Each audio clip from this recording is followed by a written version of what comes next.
రాష్ట్ర విభజన తర్వాత కూడా ఏపీని అభివృద్ధి చేయడానికి అంతే శ్రద్ధ చూపిస్తున్నారని ఉపరాష్ట్రపతి సిపి రాధాకృష్ణన్ తెలిపారు. ఏపీకి పెట్టుబడులు సాధించడానికి చంద్రబాబు పారిశ్రామికవేత్తలు పెట్టుబడిదారులను ఒప్పిస్తున్నారన్నారు. ఏపీలో సుపరిపాలన అత్యుత్తమ విధానాలనే సీఎం చంద్రబాబు ప్రభుత్వం ఆచరిస్తుందని తెలిపారు. విశాఖలో నిర్వహిస్తున్న పెట్టుబడుల సదస్సు విజయవంతం కావాలని ఆకాంక్షిస్తున్నట్లు చెప్పారు. రాష్ట్ర విభజన తర్వాత కూడా ఏపీని అభివృద్ధి చేయడానికి అంతే శ్రద్ధ చూపిస్తున్నారని ఉపరాష్ట్రపతి తెలిపారు. ఆంధ్రప్రదేశ్ కు పెట్టుబడులు సాధించడానికి చంద్రబాబు పారిశ్రామికవేత్తలు పెట్టుబడిదారులను ఒప్పిస్తున్నారన్నారు. విశాఖలో నిర్వహిస్తున్న పెట్టుబడుల సదస్సు విజయవంతం కావాలని ఆకాంక్షిస్తున్నట్లు చెప్పారు. దేశం, రాష్ట్రం అభివృద్ధికి కేంద్ర, రాష్ట్ర ప్రభుత్వాలు కలిసి పనిచేస్తున్నాయన్నారు. జీఎస్టీ సంస్కరణలు, మౌలిక సదుపాయాల కల్పన వంటివి దేశాభివృద్ధికి దోహదం చేస్తున్నాయని అన్నారు.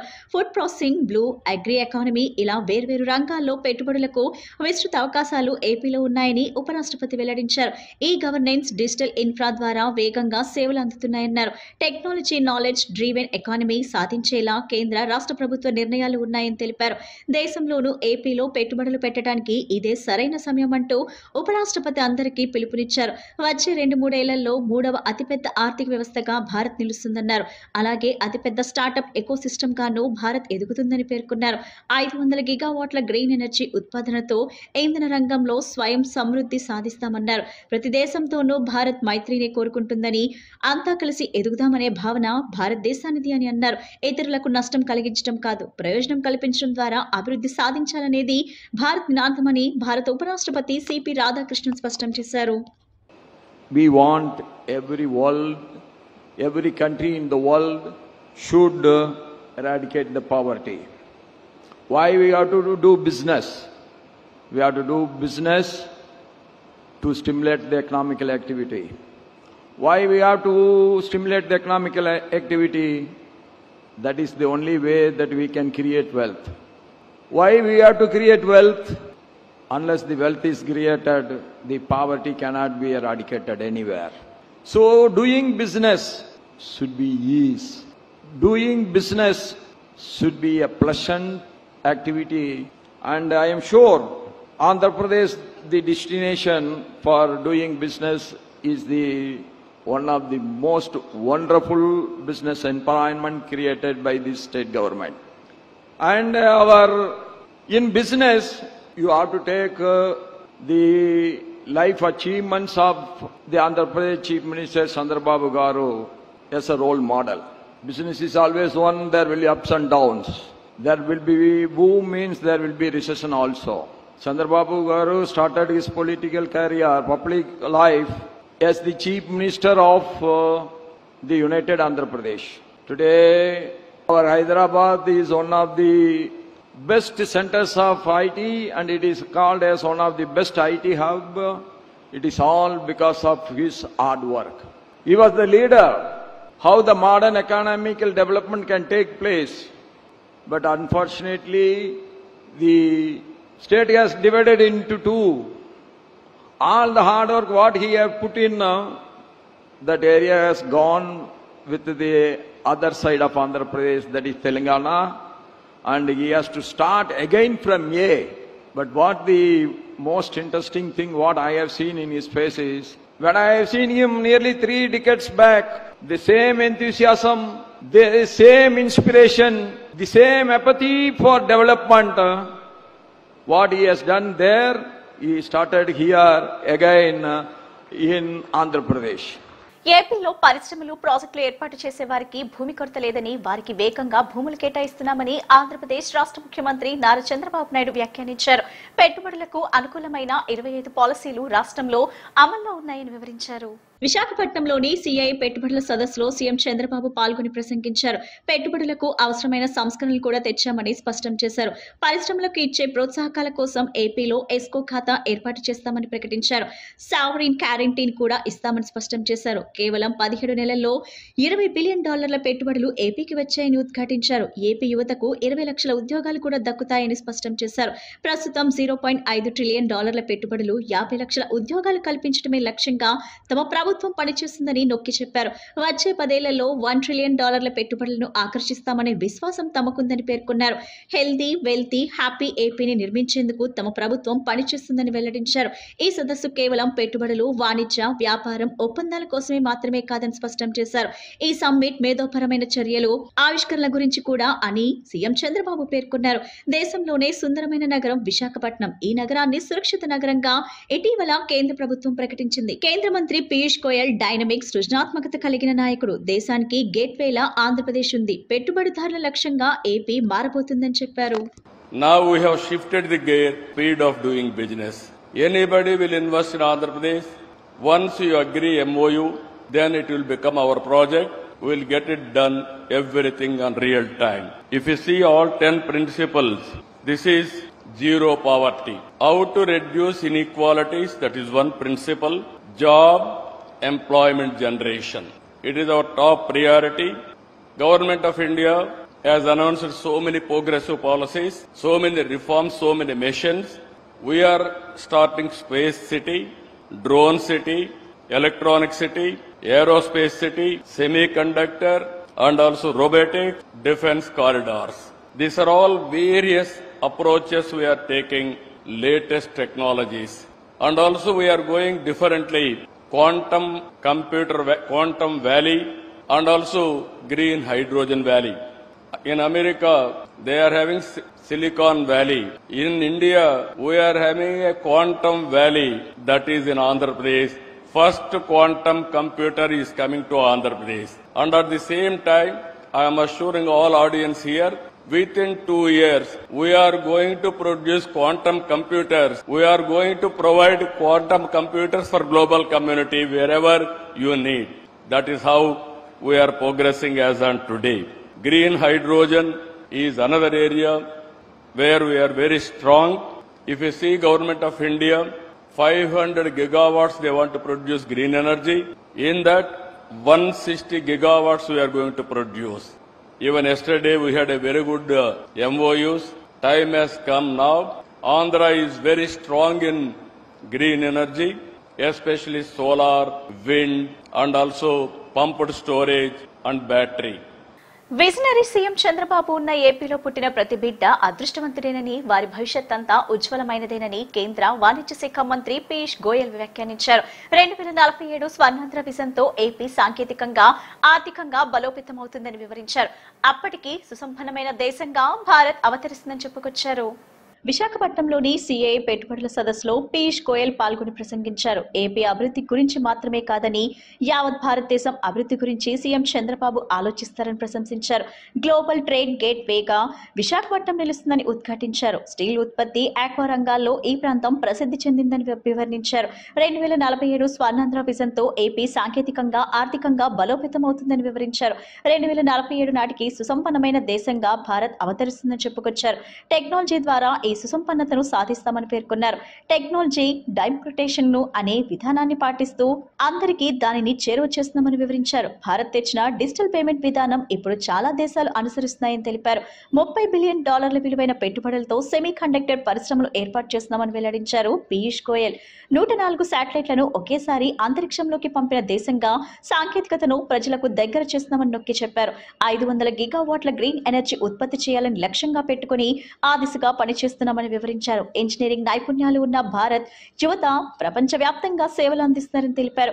వసుదైక కుటుంబం అనే భారతీయ భావనను కోవిడ్ సమయంలో 110 దేశాలకు వ్యాక్సిన్ సరఫరా చేసి నిరూపించామని ఉద్ఘాటించారు. స్వేచ్ఛ వాణిజ్యం కోసం వివిధ దేశాలతో ఒప్పందాలు చేసుకుని దానికి అనుగుణంగా వాణిజ్య బంధాలను బలోపేతం చేస్తున్నామని వివరించారు.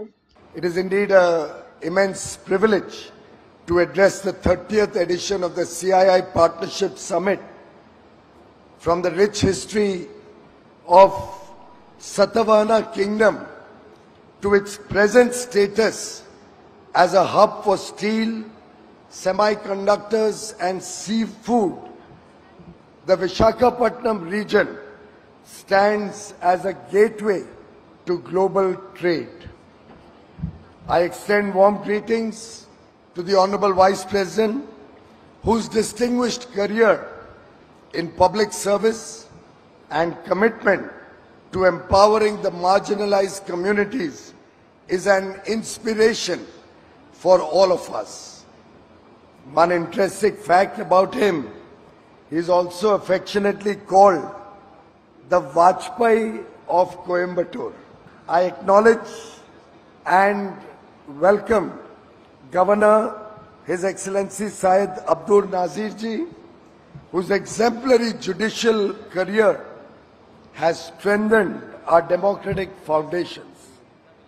And I congratulate Chief Minister Chandrababu Naidu for his bold Swarna Andhra Pradesh 2047 vision, which reflects how ambition, when coupled with tech-driven execution, can truly transform a state. దేశానికి గ్రోత్ ఇంజన్ గా ఏపీకి గ్రోత్ కారిడార్ గా విశాఖపట్నం తయారవుతున్నాయని ఆంధ్రప్రదేశ్ రాష్ట్ర IT విద్యాశాఖల మంత్రి నారా లోకేష్ వ్యాఖ్యానించారు. పోర్టులు, ఎయిర్పోర్టులు అంతర్జాతీయ ప్రమాణాలతో నిర్మాణమవుతున్నాయని స్పష్టం చేశారు. ప్రస్తుతం 7 ఆపరేషన్ ఎయిర్పోర్టులు ఉన్నాయని, కొత్తగా మరో 7 ఎయిర్పోర్టులు నిర్మాణం చేస్తామని వివరించారు. విశాఖపట్నంలోని సిఐఐ పెట్టుబడుల సదస్సులో మంత్రి నారా లోకేష్ పాల్గొని ప్రసంగించారు. అమరావతి నిర్మాణం విశాఖ అభివృద్ధిని ముఖ్యమంత్రి చంద్రబాబు నాయుడు పరుగులు పెట్టిస్తున్నారని ఉద్ఘాటించారు. ఏపీకి వచ్చే పెట్టుబడులకు అనుమతులు, భూములు కేటాయించి త్వరితగతిన ఉత్పత్తి దశకు చేరుకునేలా చేయూత ఇస్తున్నామని స్పష్టం చేశారు. ఏపీలో కేంద్రంలో డబుల్ ఇంజిన్ బుల్లెట్ ట్రైన్లు సర్కార్లు ఉన్నాయని నొక్కి చెప్పారు. ఆంధ్రప్రదేశ్లో పెట్టుబడులు పెడితే వాటిని ప్రభుత్వ పెట్టుబడులుగా భావించి వారందరికీ అండగా నిలుస్తున్నామని మాటిచ్చారు. $2.4 ట్రిలియన్ ఎకానమీగా ఆంధ్రప్రదేశ్ అభివృద్ధి చెందడానికి కేంద్ర మంత్రి పీయూష్ గోయల్ సహకరిస్తున్నారని మంత్రి నారా లోకేష్ పేర్కొన్నారు. ప్రధానమంత్రి నరేంద్ర మోడీ, ముఖ్యమంత్రి నారా చంద్రబాబు నాయుడు వంటి విజనరీ లీడర్ల నేతృత్వంలో భారతదేశం, ఆంధ్రప్రదేశ్ అభివృద్ధి దిశగా ముందడుగు వేస్తున్నాయని కేంద్ర పౌర విమానయాన శాఖ మంత్రి కింజరపు రామ్మోహన్ నాయుడు వ్యాఖ్యానించారు. గత కొన్ని నెలలుగా ఏపీలో కీలకమైన మౌలిక సదుపాయాల కల్పన వేగంగా జరుగుతుందని ఉద్ఘాటించారు. పోర్టులు, ఎయిర్పోర్టుల అంతర్జాతీయ ప్రమాణాలతో నిర్మాణమవుతున్నాయని స్పష్టం చేశారు. ప్రస్తుతం 7 ఆపరేషన్ ఎయిర్పోర్టులు ఉన్నాయని, కొత్తగా మరో 7 ఎయిర్పోర్టులు నిర్మాణం చేస్తామని వివరించారు. ఏరోస్పేస్, ఎయిర్ క్రాఫ్ట్ తయారీని కూడా ఏపీకి తీసుకువస్తామని రామ్మోహన్ నాయుడు పేర్కొన్నారు. Andhra Pradesh is proud to host the CII Partnership Summit 2025 at a time when India is emerging as the world's growth engine. Quite a few people ask me why they should consider Andhra Pradesh as their destination, as their home. And I only give them 3 clear reasons. First, we have a leadership with a clear track record. It is none other than our Chief Minister, Shri Nara Chandrababu Naidu Garu. Politicians have an opportunity to create one legacy, but people of my state have been kind to give him another opportunity to create a second legacy, and that legacy is what we see today in front of us, which is Amravati and Visakhapatnam. The second reason you should consider Andhra Pradesh is of course our speed. Friends, we live in a fast changing world where markets, regulations and technology keep evolving. I have met thousands of investors and corporates in the last 1 year. The single most important requirement for a company is speed. They expect the same speed from governments. This speed needs to be a mission. We need to grant land, permits, approvals, incentives with a speed that the project can take off and serve the markets. And to all the industrialists who are here in the audience, we will beat your company's speed here in Andhra Pradesh. And the third reason why you should invest here in Andhra Pradesh is what I call the double engine bullet train government. Under the leadership of the Honorable Prime Minister Shri Narendra Modi Ji and our Honorable Chief Minister Shri Nara Chandrababu Naidu Garu, once we shake hands, it is no longer your project, it is our project. We are willing to work with Government of India to create reforms, to bring about reforms, changes in regulations that will ensure that your business not only succeeds but thrives in our great country called India. So I'd like to thank all of you for giving us this wonderful opportunity to host you. Please take time off to explore what Visakhapatnam has to offer.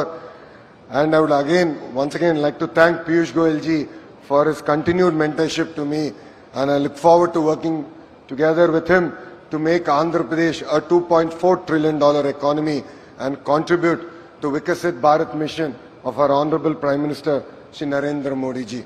Thank you very much and Jai Hind.